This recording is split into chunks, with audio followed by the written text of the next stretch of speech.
Sabah yang dibangun di selatan Jazirah Arab pada abad ke-11 sebelum Masehi adalah sebuah peradaban besar.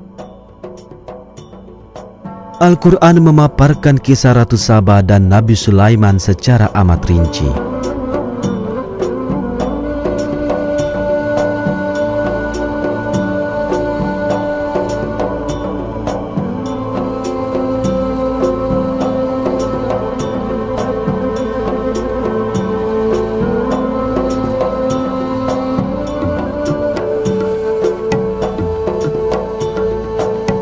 Namun, terdapat kisah lain dalam Al-Quran tentang kaum ini, yakni perihal kehancuran dahsyat mereka.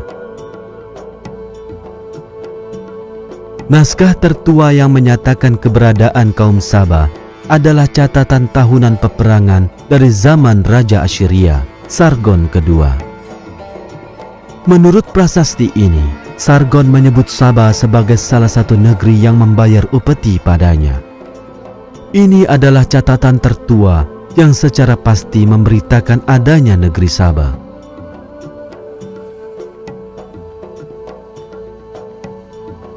Catatan kuno yang memberitakan kaum Sabah menyatakan bahwa sama halnya dengan bangsa Punisia, mereka adalah negeri yang melakukan kegiatan perniagaan dan sejumlah jalur perdagangan terpenting di utara Arab ada dalam kekuasaan mereka. Penduduk Sabah terkenal dalam sejarah sebagai bangsa berperadaban. Prasasti dari para penguasa Sabah seringkali berbicara tentang perbaikan, pembiayaan, pembangunan.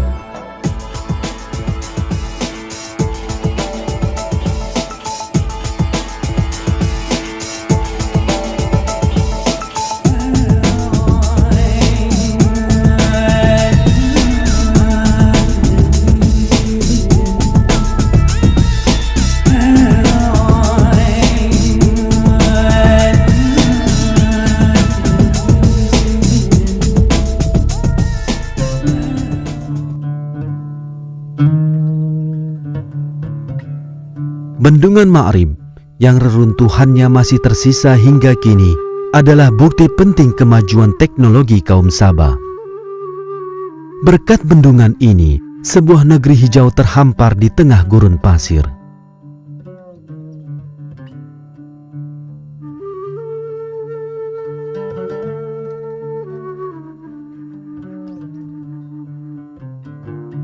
Ibu kotanya, Ma'rib, diuntungkan oleh bendungan ini dan menjadi makmur karena berbagai keuntungan geografisnya.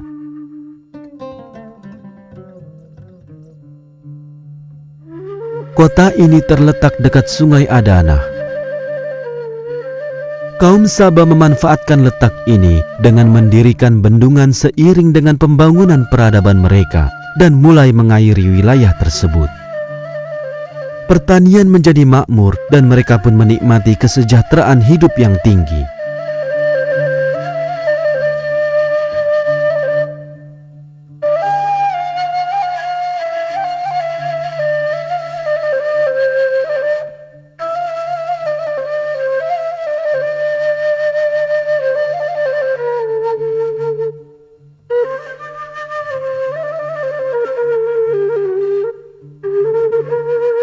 Ibu kota Ma'rib adalah salah satu kota terindah di zamannya.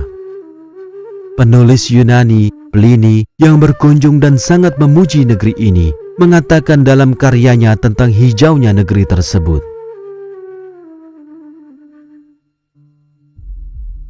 Bendungan di Ma'rib berketinggian 16 meter dengan lebar 60 meter dan panjang 620 meter.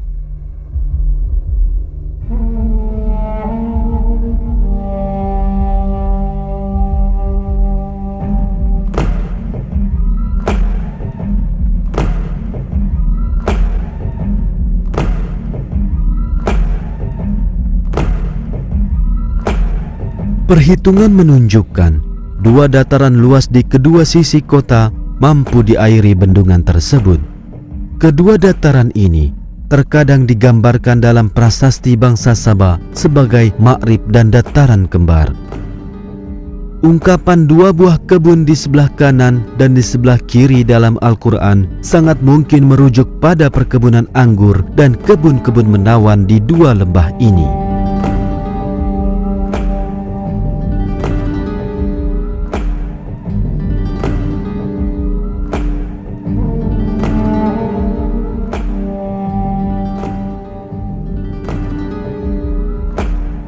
Berkat bendungan dan sarana pengairannya, daerah ini terkenal sebagai yang terbaik pengairan dan kesuburannya di Yaman.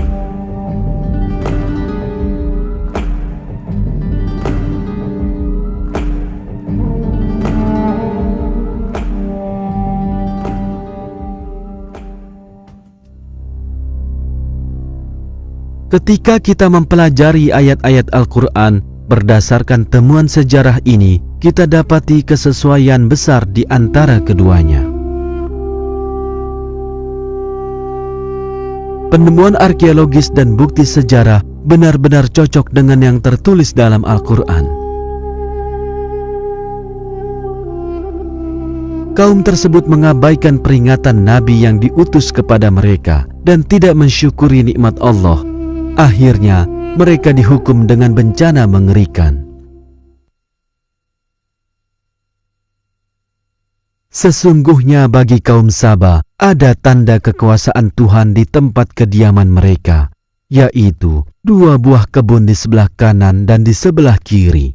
Kepada mereka dikatakan, makanlah olehmu dari rezeki yang dianugerahkan Tuhanmu dan bersyukurlah kamu kepadanya. Negerimu adalah negeri yang baik, dan Tuhanmu adalah Tuhan yang Maha Pengampun.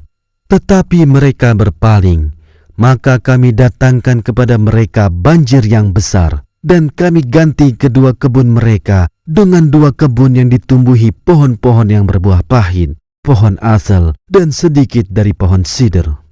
Demikianlah kami memberi balasan kepada mereka karena kekafiran mereka, dan kami tidak menjatuhkan azab yang demikian itu, melainkan hanya kepada orang-orang yang sangat kafir.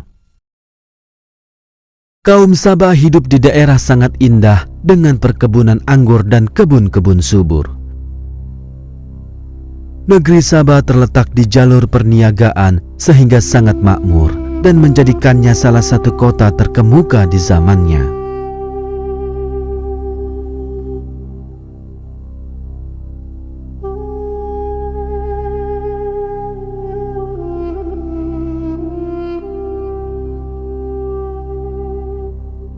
Yang hanya perlu dilakukan kaum Sabah dalam kelapangan ini adalah memakan rezeki yang dianugerahkan Tuhan mereka dan bersyukur kepadanya.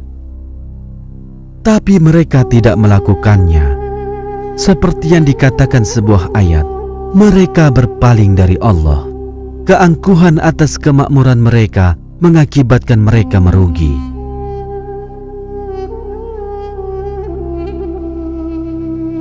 Seluruh negeri diratakan oleh banjir dahsyat.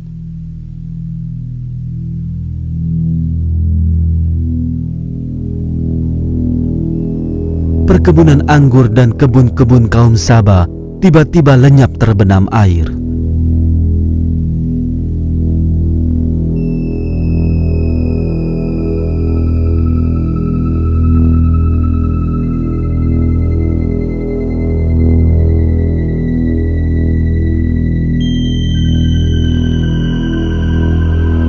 Azab yang menimpa kaum Sabah dilukiskan dalam Al-Quran dengan ungkapan Sa'ilul Arim atau banjir arim. Istilah Al-Quran ini juga mengisahkan pada kita sebagaimana bencana ini terjadi. Kata arim berarti bendungan atau tanggul. Sa'ilul Arim menjelaskan bagaimana banjir berlangsung setelah jebolnya bendungan.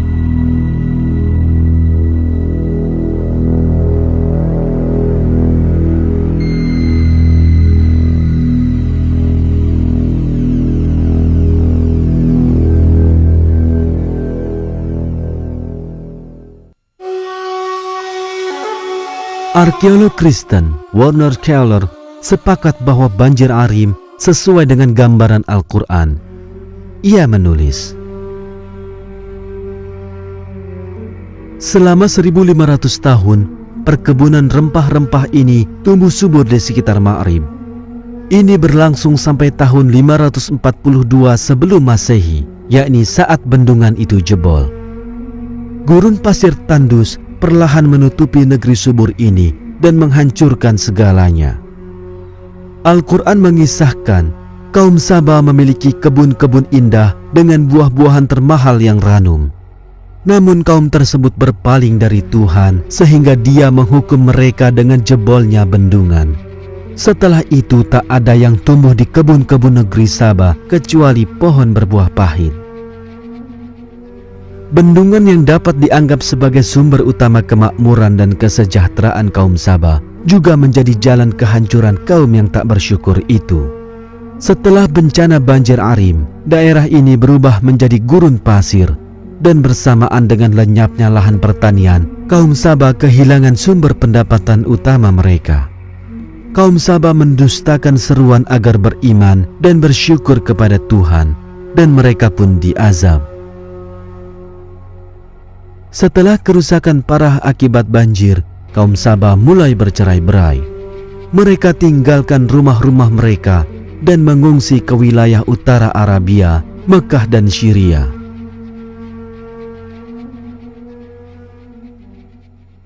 Ma'rib yang dahulunya didiami kaum Saba, kini hanyalah reruntuhan tak berpenghuni dan sungguh menjadi peringatan bagi siapapun yang melakukan kesalahan serupa kaum Saba.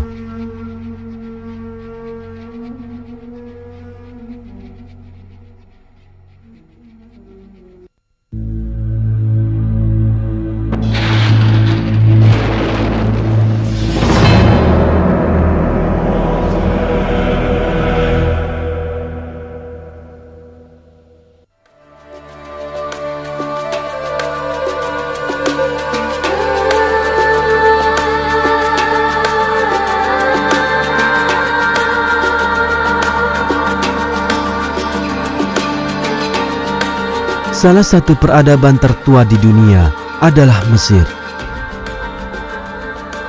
Penemuan tulis-menulis di sekitar milenium ketiga sebelum Masehi, pemanfaatan sungai Nil, dan cara mereka mempertahankan diri dari serangan, semuanya berperan penting dalam memajukan peradaban ini.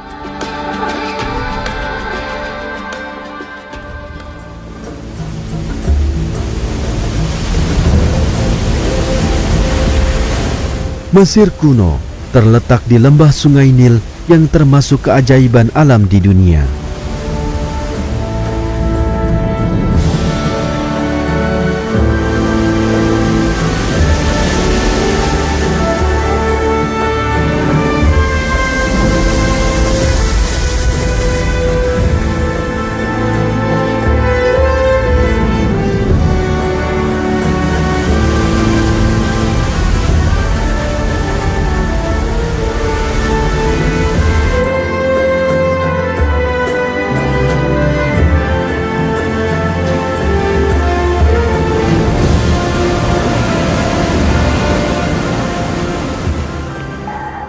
Berkat kesuburan yang bersumberkan dari sungai ini, yang terbentang dari satu ujung benua Afrika ke ujung lainnya, penduduk Mesir dapat bercocok tanam tanpa harus bergantung pada musim hujan.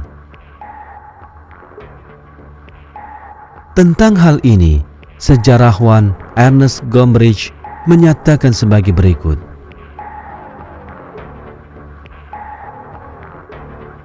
Afrika sangatlah panas, berbulan-bulan tanpa hujan, sehingga banyak bagian benua ini yang gersang. Wilayah ini tertutupi gurun pasir. Inilah yang terjadi di wilayah kiri dan kanan Mesir. Hujan turun sangat jarang di Mesir. Tapi hujan tidak begitu diperlukan karena sungai Nil mengalir di tengah-tengah negeri ini. Peran sangat strategis ini menjadikan siapapun yang menguasai sungai Nil berkuasa atas sumber terpenting perniagaan dan pertanian Mesir. Dengan kata lain, sumber utama kehidupannya.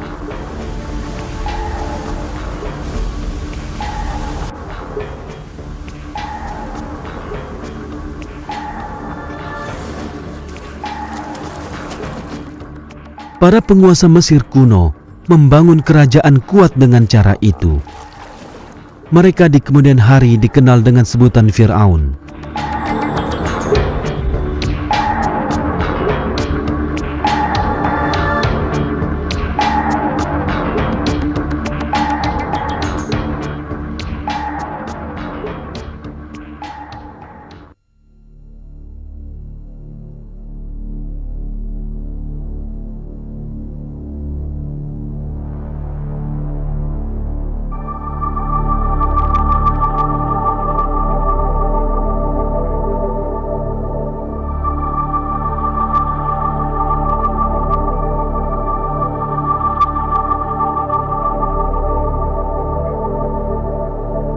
Bangsa Mesir kuno mempercayai banyak dewa atau Tuhan. Mereka sangat bersikukuh pada keyakinan tersebut karena fanatisme buta mereka.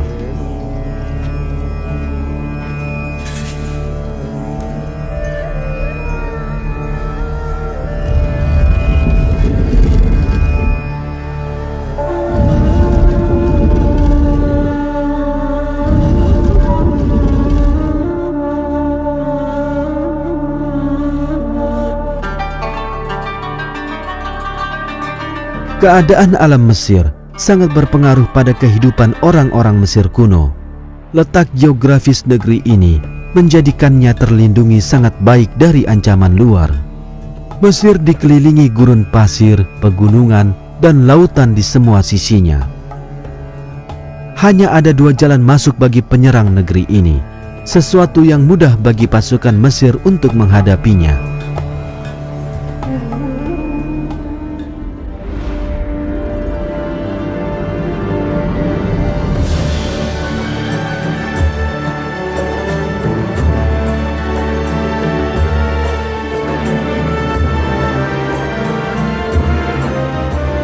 Penduduk Mesir hidup tertutup dari dunia luar akibat keadaan alam ini.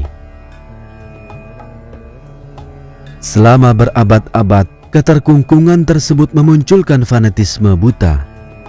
Ketertutupan dari perkembangan terkini dan pembaharuan menyebabkan mereka bersikukuh pada keyakinan mereka.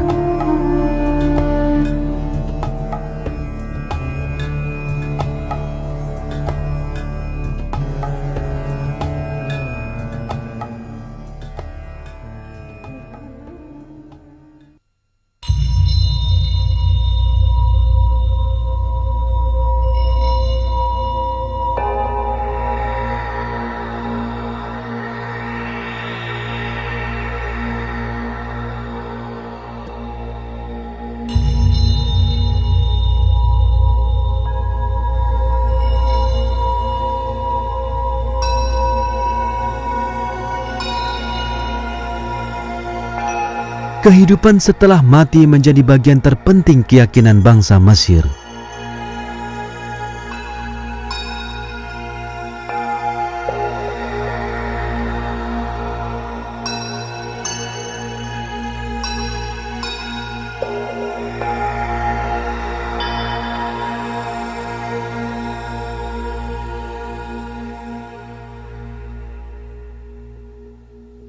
Dipercaya bahwa ruh manusia akan tetap hidup setelah jasadnya mati, dan ruh tersebut akan dimintai pertanggungjawaban. Timbangan diletakkan dan para saksi dikumpulkan, lalu segala amal baik dan buruk orang mati ini dimusyawarahkan. Lalu Tuhan Hakim memberikan putusannya. Mereka yang berat timbangan kebaikannya akan hidup bahagia dan kekal, sedang yang berat timbangan keburukannya akan menderita siksa abadi.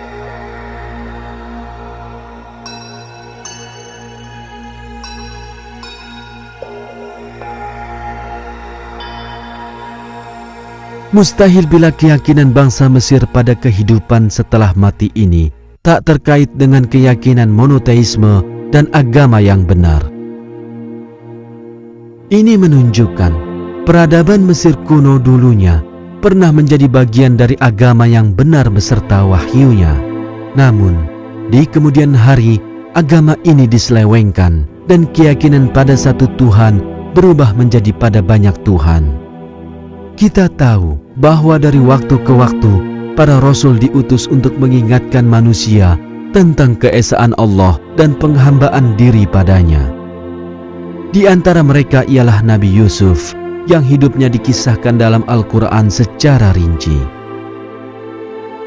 Nabi Yusuf pindah ke Mesir dengan kaum Bani Israel dan menetap di sana. Setelah beliau wafat, mulailah perbudakan atas orang-orang Bani Israel. Masa itu berakhir dengan diutusnya Nabi Musa sebagai Rasul dan pemindahan warga Bani Israel olehnya keluar dari Mesir.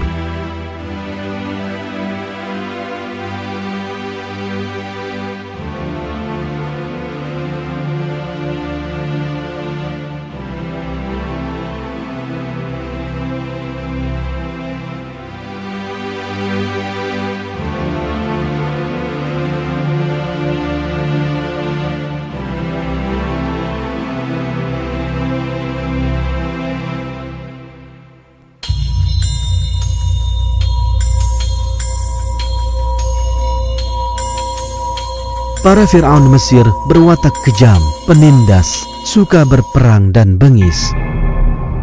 Kesamaan mereka adalah pengakuan mereka sebagai sosok Maha Agung dalam sistem politeisme bangsa Mesir yang menyimpang dan mampu menumpahkan darah tanpa sedikit pun merasa bersalah.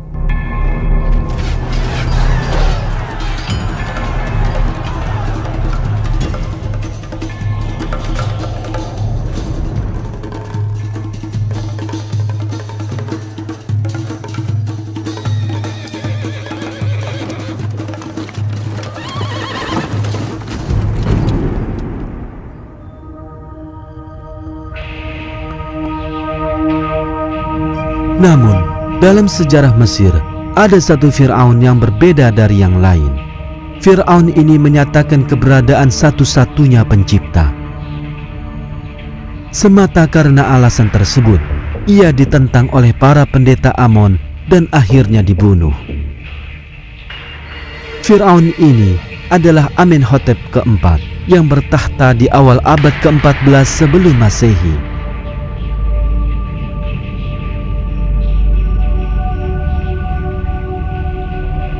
Ketika Amenhotep keempat berkuasa pada tahun 1375 sebelum Masehi, ia memerangi kekolotan yang berkembang selama berabad-abad dan karenanya menghadapi tantangan sangat berat. Tekanan ini disebabkan kebijakannya mengubah agama politeistik bangsa Mesir, menggantinya dengan keyakinan pada satu Tuhan dan melakukan perubahan besar-besaran di segala bidang. Namun, para pemimpin di ibu kota Thebes memerangi Amenhotep.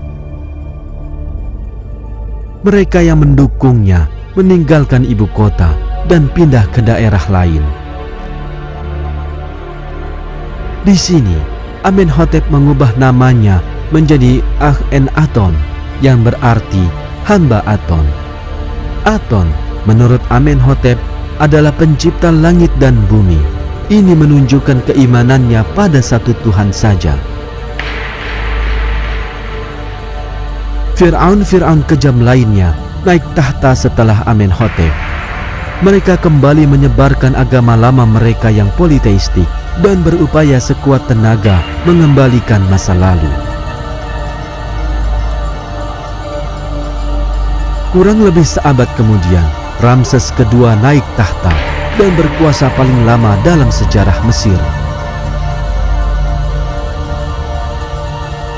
Menurut banyak ahli sejarah, Ramses kedua lah yang menindas Bani Israel dan memerangi Nabi Musa.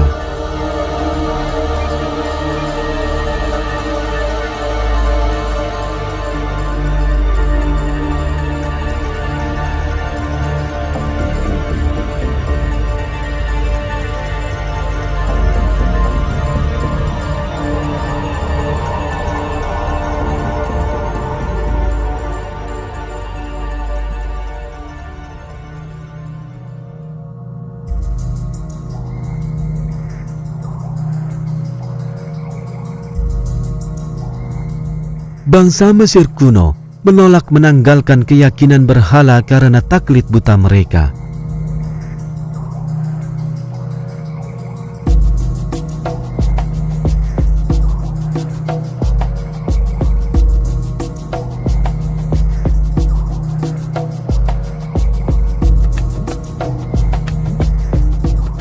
para rasul telah datang untuk mengingatkan mereka agar mengimani satu Tuhan. Tapi para pengikut Fir'aun selalu kembali pada keyakinan lama mereka. Akhirnya, Allah mengirim Nabi Musa sebagai utusannya di saat kaum Bani Israel tengah diperbudak. Nabi Musa ditugaskan menyeru penduduk Mesir kepada agama yang benar dan membimbing mereka ke jalan yang benar dengan membebaskan Bani Israel dari perbudakan.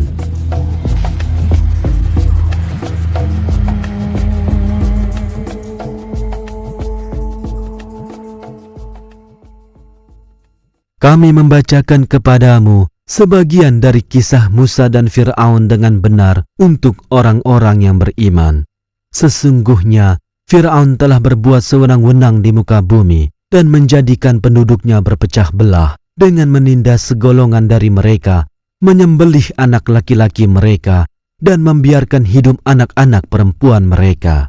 Sesungguhnya Fir'aun termasuk orang-orang yang berbuat kerusakan, dan kami hendak memberi karunia kepada orang-orang yang tertindas di bumi Mesir itu, dan hendak menjadikan mereka pemimpin, dan menjadikan mereka orang-orang yang mewarisi bumi. Dan akan kami teguhkan kedudukan mereka di muka bumi, dan akan kami perlihatkan kepada Fir'aun dan Haman beserta tentaranya apa yang selalu mereka khawatirkan dari mereka itu.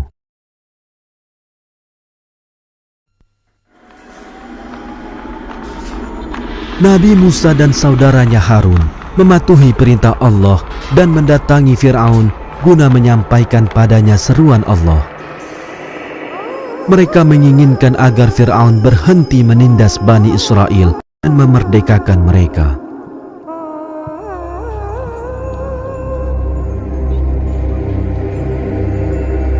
Di sisi lain, agama yang diserukan Nabi Musa merongrong kekuasaan Fir'aun dan menempatkan dirinya sejajar dengan orang biasa lainnya. Selain itu, bila Bani Israel dimerdekakan, ia akan kehilangan sebagian pekerja tangguhnya.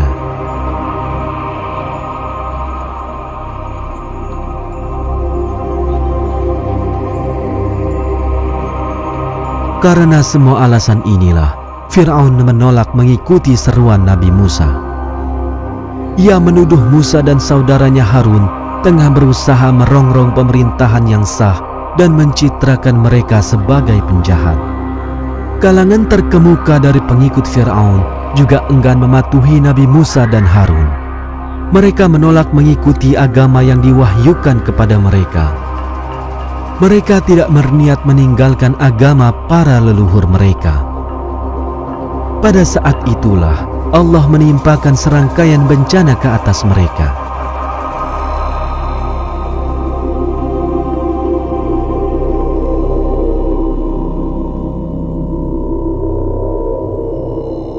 Fir'aun berikut kalangan dekatnya secara taklid buta, setia pada sistem banyak Tuhan dan kepercayaan berhala mereka.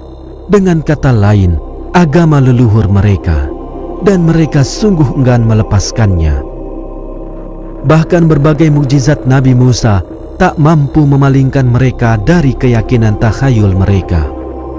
Mereka secara terbuka berkata, sebagaimana dinyatakan surat 7 ayat 132.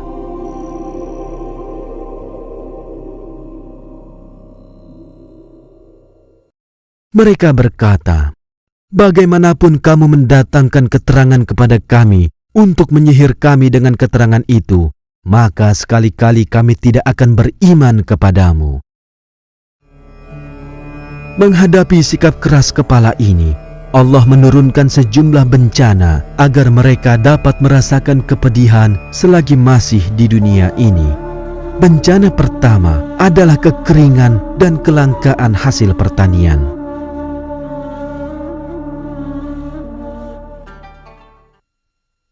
Dan sesungguhnya kami telah menghukum Fir'aun dan kaumnya dengan mendatangkan musim kemarau yang panjang dan kekurangan buah-buahan, supaya mereka mengambil pelajaran.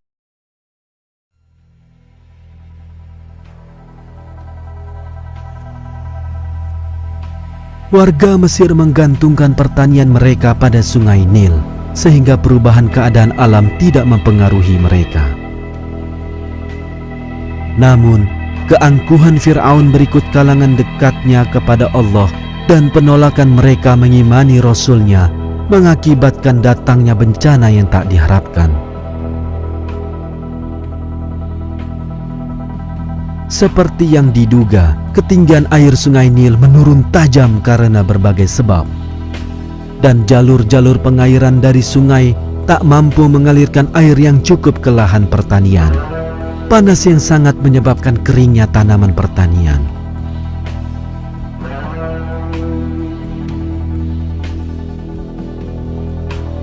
Begitulah Fir'aun dan para pengikut terkemukanya menghadapi bencana dari sumber yang paling tak diharapkan, yakni sungai Nil itu sendiri. Surat 43 ayat 51 mengungkap bagaimana petaka ini mengagetkan Fir'aun yang dulu biasa berseru pada rakyatnya, "Hai kaumku, bukankah kerajaan Mesir ini kepunyaanku, dan bukankah sungai-sungai ini mengalir di bawahku? Maka, apakah kamu tidak melihatnya?" Namun ini bukanlah akhir penderitaan mereka. Malahan, ini hanyalah permulaan. Serangkaian bencana lain terus menimpa menyusul kekeringan dan kegagalan panen. Sebagaimana dikisahkan Al-Quran kepada kita, bencana ini meliputi banjir, belalang, kutu, katak, dan darah.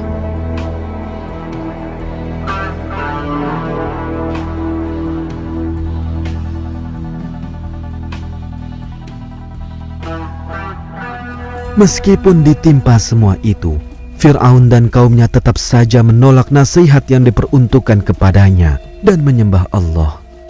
Dengan kata lain, mereka tetap kukuh dalam kesombongan mereka. Namun ini takkan berlangsung lama.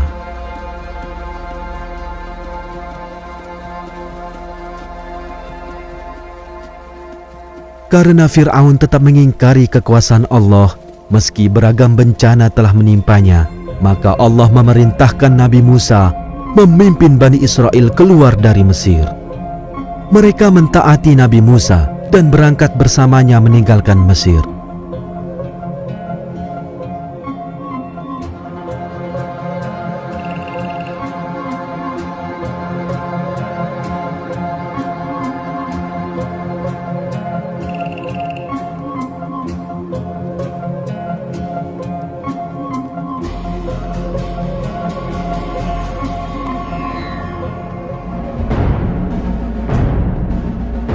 Tapi Fir'aun tak dapat menerima kepergian ini tanpa seizinnya.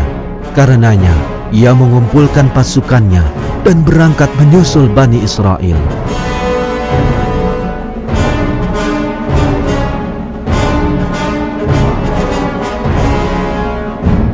Fir'aun dan pasukannya berhasil menyusul Bani Israel di saat mereka mencapai lautan.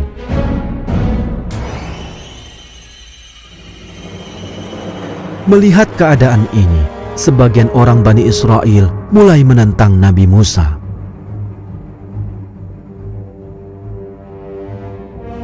Menurut perjanjian lama, mereka berkata, "Mengapa kamu membawa kami pergi dari negeri kami? Di sana kami diperbudak, namun dapat hidup. Sekarang kita akan mati." Al-Quran menggambarkan lemahnya iman mereka dengan kalimat berikut,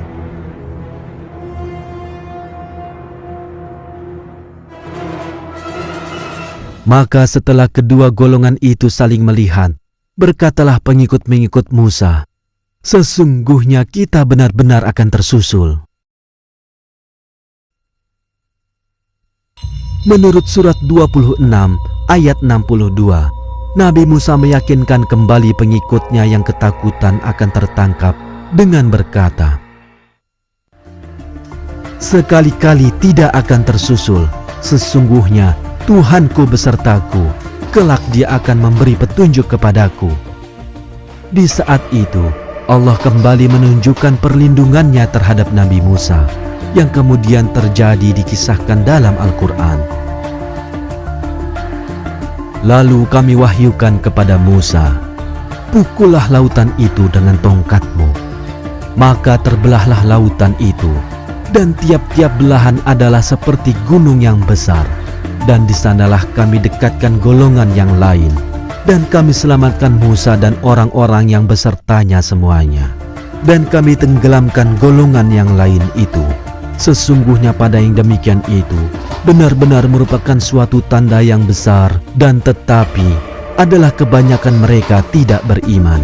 Dan sesungguhnya Tuhanmu benar-benar dialah yang maha perkasa, lagi maha penyayang.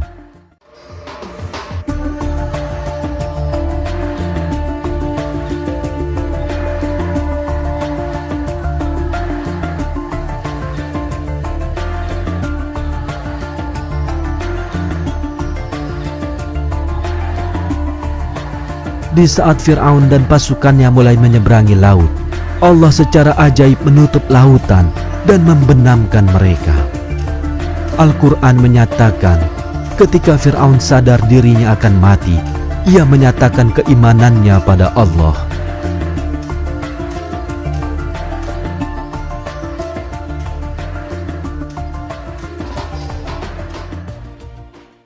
Hingga bila Fir'aun itu telah hampir tenggelam, berkatalah dia, "Saya percaya bahwa tidak ada Tuhan melainkan Tuhan yang dipercayai oleh Bani Israel, dan saya termasuk orang-orang yang berserah diri kepada Allah."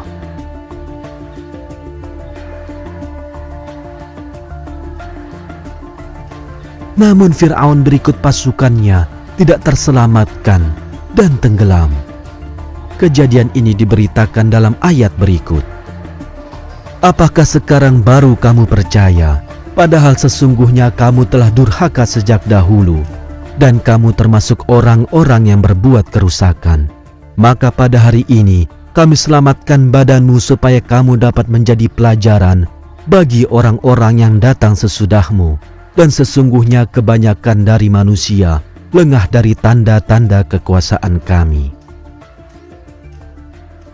Lalu Allah mengazab dan menenggelamkan mereka ke laut, karena mereka mengingkari tanda-tanda kekuasaannya dan mengabaikan peringatan darinya. Menyusul kematian Fir'aun, Bani Israel pergi menuju negeri yang telah dijanjikan Allah pada mereka.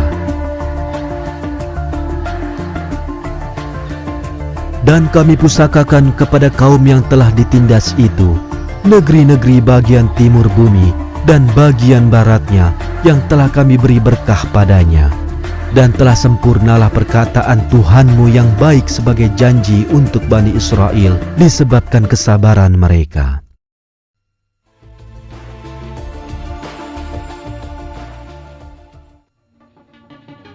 Seperti telah kita saksikan, temuan sejarah dan arkeologis tentang kaum-kaum yang dikisahkan Al-Quran menunjukkan sekali lagi bahwa Al-Quran adalah firman Allah.